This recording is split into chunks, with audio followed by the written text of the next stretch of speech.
Hi everyone, this is Dr. Nitin Chhoda and welcome to this episode of Ignition Time. Thank you so much for being a viewer. Thank you so much for being a subscriber.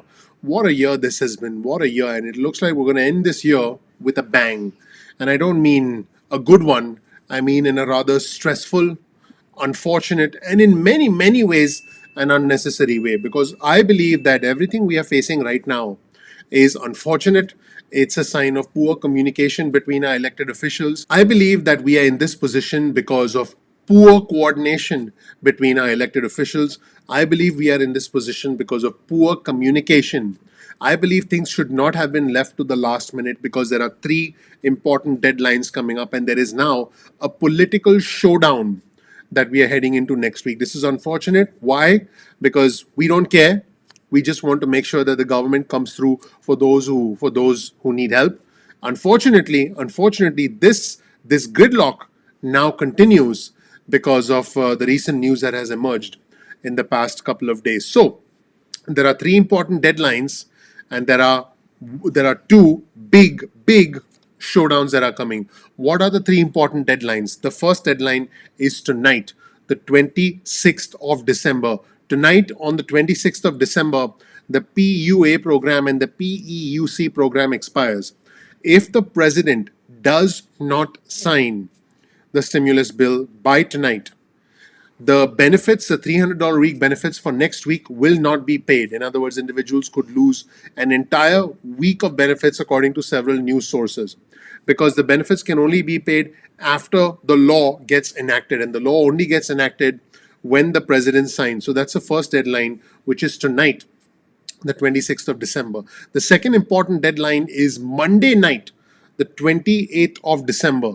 What happens on Monday night, the 28th of December? Government funding runs out. So the government begins to shut down on Tuesday, the 29th of December, if the president does not sign the bill, or if there is no further legislation for a temporary stopgap funding extension on Monday. This is going to be a very eventful and stressful week. And the third big thing is next Thursday, the 31st of December, New Year's Eve. Can you believe it? New Year's Eve, the eviction moratorium expires, which means that landlords who've already filed cases to evict people can now start to proceed with those cases.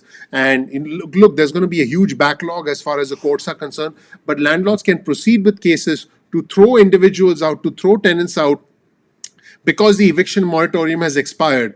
We're talking, on top of the hunger, on top of the unemployment benefits being lost for 14 million of our fellow Americans who are dependent on the PUA and the PUC program. On top of that, we are talking about an eviction crisis in the middle of a pandemic. And the pandemic is going to get worse with the eviction crisis, because individuals are not going to be able to socially distance safely in their homes, because they've been thrown out of their homes, which means they now have to seek shelter somewhere, and they'll probably be in constrained spaces with other individuals. This is just an unbelievable and a horrific situation we find ourselves in right now. You'll see this article on your screen that was published by Bloomberg. Pelosi sets up showdown on President Trump's $2,000 checks after the Republican Party, the grand old party, the GOP, box. So what's happening right now is that House Speaker Pelosi is planning a full floor vote on Monday, and that includes a $2,000 stimulus check. So she's going to try and get $2,000 stimulus checks to move forward, replacing the $600 in the original legislation. Now, I want our viewers and subscribers to know that a unanimous consent vote was attempted by the Democrats, by the House Majority Leader Steny Hoyer, and that was blocked by the Republicans on Thursday, the day before yesterday. Keep in mind that the president has essentially, through some tweets, although I have to be honest, a majority of the tweets the president has put out have been talking about the election, but the president, through some tweets, has said he's going to stay firm with his position on the $2,000 stimulus checks. Why would politicians not want to give people $2,000? Give our people the money, stop the billions of dollars in pork. That was the tweet where the president insisted on staying firm with his position for the $2,000 stimulus checks. And as far as the $2,000 stimulus checks go, as far as House Speaker Pelosi is concerned, she's like, yep, let's do it. And this is why we are going to have a showdown next week, because Speaker Pelosi is going to forge ahead with this. The Democrats are going to be like, yeah, let's do it.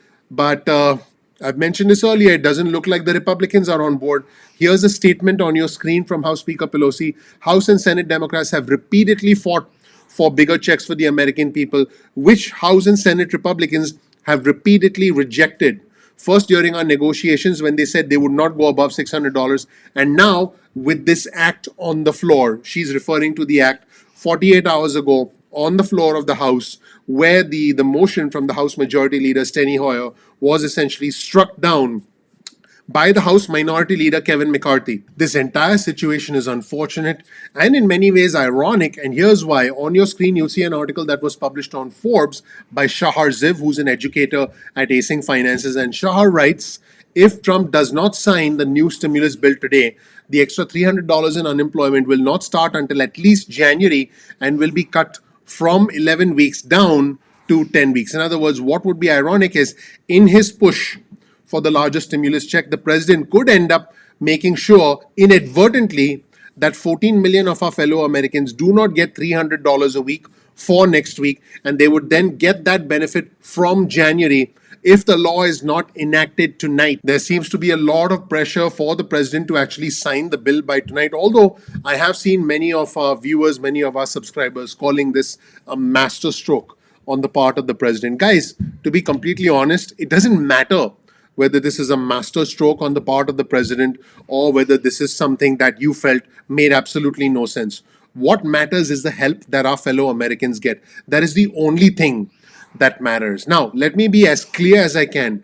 If the president does end up getting $2,000 stimulus checks, I absolutely 100% believe that this would be essentially, I believe at that point, we can call this a master stroke and give the president a round of applause. But unfortunately, it's not looking very likely as far as the Senate Republicans are concerned. There has been no announcement, nothing, zip from the Senate Majority Leader Mitch McConnell. The only thing we've heard from, the only senator, the Republican senator we've heard from, the only indication we've had from the Republican leadership is from Roy Blunt from Missouri. And Roy Blunt from Missouri said, and I'm going to quote him now, I hope the president looks at this again and reaches that conclusion that the best thing to do is to sign the bill. But again, guys, whether the president made a good move or a bad move, what matters is whether we get help. And unfortunately, this is too last minute.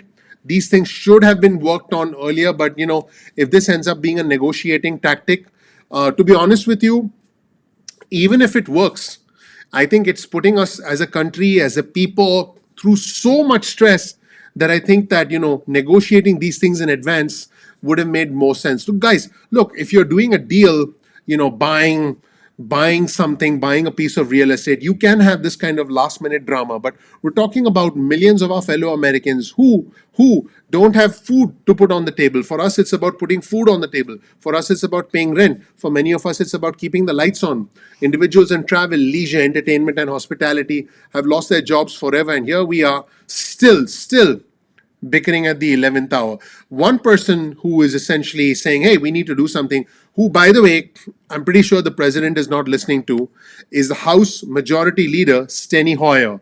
And Steny Hoyer said, and I'm quoting him, Republicans in Congress and the White House cannot agree on what they want. Surely the President of the United States, whether he's in Mar-a-Lago or someplace else, ought to empathize with the suffering and apprehension and deep angst among people are feeling this Christmas Eve. He said that 48 hours ago. Let's just hope that someone decides to break the gridlock, and then we can live to fight another day and argue about all the other things later. This is not the time to go back and argue about several provisions, because then we'll never get anything done. It took them 6 months to do something. You don't go back to square one in the middle of a pandemic when several programs are about to expire, when eviction is about to expire. You just don't do that. And the reason this creates a horrible showdown is because there are things that the Republicans want, which the Democrats don't want.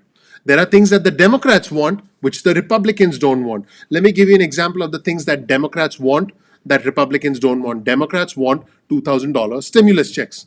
But guess what? What the Republicans want, the Democrats don't want. Republicans on Thursday, 48 hours ago, tried to seek unanimous consent on a measure to examine the way taxpayer money was being used for foreign aid. But Democrats blocked that move. So this is the beginning of further gridlock. This is the beginning of the unraveling of the entire $900 billion bill. And there's one person who can say, you know what? let's just sort this out now. Let's live to fight another day. And that is the President of the United States. And keep in mind that there was a complaint on Tuesday about Congress's combined bill, but there was a complaint from some members, from some lawmakers. But the president essentially criticized money that was spent on international programs. And here's the interesting thing: even though the president criticized money that was spent on international programs, all the money for the international programs was included in his budget and was allocated as part of the bipartisan appropriations process. In other words, this wasn't just snuck in. This is something that both sides were aware of, and I guess it wasn't discussed up until the time 48 hours ago when the president decided he was not happy. And now it's suddenly become a big point of discussion and contention among several lawmakers. And speaking of contention between lawmakers, you'll see this article on your screen from Bloomberg, which says McConnell and GOP, Senate Majority Leader Mitch McConnell, and the entire Republican Party essentially are splitting with the president over defense and over stimulus relief because they don't support the $2,000 stimulus checks. Now, David Pop, a spokesperson for the Senate Majority Leader Mitch McConnell, did not respond to questions about the president's call for $2,000 stimulus checks and House Speaker Pelosi's plan to proceed with a bill in Congress on Monday of next week. So no response from the Senate Majority Leader Mitch McConnell at the time I'm recording this video. And the reason all these calculations are happening, and this is something that no one's really talking about, is all of this, the responses from the Republicans are tied to the Georgia Senate runoff races on the 5th of January, in which will determine the control of the United States Senate. In fact, the two Democratic challengers, Raphael Warnock and Jon Ossoff, have supported the $2,000 stimulus checks, and they are saying, hey, we should be doing this. In fact, they have dared the Republican incumbents to support $2,000 stimulus checks. Now, Kelly Loeffler stopped short of specifically calling for $2,000 payments, and she said at an event 3 days ago that she supports, I quote, redirecting any wasteful spending to be very targeted at families and businesses who have been impacted by this pandemic. So this creates a very complex situation. This creates a showdown of different priorities with severe political implications. And my belief is that the Senate Majority Leader has been silent up until this point for two reasons. One, he wants to see if the president is going to sign the bill. And number two, by the way, he knows what House Speaker Pelosi is going to do. Number two, he wants to calculate how this will impact the control of the Senate come the Georgia runoffs, on the Georgia Senate runoff races on the 5th of January. Let me know what you think in the comment section below. You'll find a link to all of our resources in the description section below. Thank you so much for watching, everybody. My name is Dr. Nitin Chhoda with Ignition Time. I want you to know that you are greatly appreciated. This channel, the Ignition Time channel, is about the country, it's about the economy, and it's about your money. We work very hard on this channel to bring you important information that's impacting the country, the economy, and your money. My name is Dr. Nitin Chhoda with Ignition Time. If you don't know anything about me, check out my video right here. You'll learn more about who I am, what my journey has been like, and why you should listen to me. We release videos at 2 p.m. East Coast time most days of the week. That's 2 p.m. East Coast time most days of the week. Please click like. Please subscribe, please enable notifications. That really helps out the YouTube algorithm. And that is your way of essentially telling YouTube that you find our content useful. Now, you can get on our SMS alerts mailing list. Simply get your cell phone out, send a text message with the word ignition or with the word time to 70,000, that's 70000. You'll get added to SMS alerts list. You can opt out of the SMS alerts at any point in time going forward. We'll send you breaking news and alerts, important information about the country, about the economy, and about our money. I want our viewers and subscribers to know that for me, it's not about the red or the blue. It's about the red, white, and blue. I'm not Democrat. I'm not Republican. I'm American. For us, it's all about trying to understand how the country works so that we can make sense of this unusual, this bizarre world that we live in. You can also get added to our email list. Simply go to ignitiontime.com/alerts. That's ignitiontime.com/alerts. And then you can get on our email list. Now, you can opt out of the email list or the text message list at any point in time that you want. Keep in mind that YouTube does not always send out notifications on time. So all I want you to do is simply bookmark youtube.com/ignition time. That's youtube.com/ignition time. And then you'll be able to visit the homepage of our channel and check out our videos at any point in time that you want. So I think you'll find that extremely valuable. One of the things that I'm extremely proud of is our community. Our community is very intelligent, very respectful, it's bipartisan, it's growing rapidly. So please comment below and engage with our community. You might make some new friends in our community. Also, if you find this video helpful, please share it with just 2 friends or family members. My only request is share this video with 2 friends or family members. By the way, speaking of subscribe, if you click on the little subscribe button on the bottom right hand corner here, you'll be able to, you simply click twice and you'll be able to get subscribed to our channel. So you'll be able to get instant alerts from YouTube moving forward. Now, also, this is important. If you want to learn more about the resources that we use in our videos, simply check out the description section of our videos. We mention our resources in every video in the description section, so definitely make sure you check out the links in the description section below. Once again, thank you so much for watching. Please click like, please subscribe, please ignite that like button because the name of our channel is Ignition Time. I really appreciate you watching. I'm looking forward to seeing you in the next episode of Ignition Time. I'll talk to you soon. Bye.